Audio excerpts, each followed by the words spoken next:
તરફ સાબરકાંઠામાં ખનીજ ચોરી મામલે પૂર્વ સાંસદ દીપસિંહ રાઠોડે આંદોલનની ચીમકી ઉચ્ચારી છે। બેફામ ખનીજ ચોરી અને ખનીજ બનેલા વાહનોથી થતા અકસ્માત મુદ્દે પૂર્વ સાંસદે આક્રોશ વ્યક્ત કરતા કહ્યું કે રેતી ચોરી કરી બેફામ દોડતા ડમ્પરોના કારણે અકસ્માતો વધ્યા છે। કેટલાક કિસ્સામાં લોકોએ જીવ પણ ગુમાવ્યા છે। ખનીજ વિભાગ માત્ર 1-2 દરોડા પાડીને સંતોષ માની લેતું હોવાનો પૂર્વ સાંસદે દાવો કર્યો છે। રેવન્યુ, પોલીસ અને ખાણ ખનીજ વિભાગની હપ્તાખોરીના કારણે ખનીજ માફિયા બેફામ બન્યા હોવાનો દીપસિંહ રાઠોડે આક્ષેપ લગાવ્યો છે। આગામી સમયમાં ખનીજ માફિયા સામે પગલાં નહીં લેવાય તો પૂર્વ સાંસદે ગાંધી ચિંધ્યા માર્ગે આંદોલન પર ઉતરવાની ચીમકી ઉચ્ચારી છે।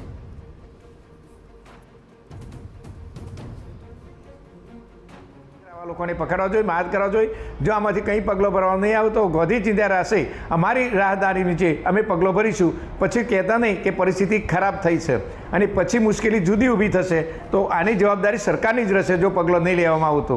એ ચોક્કસ રીતે હું ખાતરીપૂર્વક કહું છું કે આમાં માત્ર ને માત્ર રેવન્યુ, પોલીસ અને ખાણ ખનીજ પોલીસ ચાર લોકો ભરેલા છે, ચાર લોકો આપતા ઉઘરાવ મોટા માટે પરિસ્થિતિ આવી છે।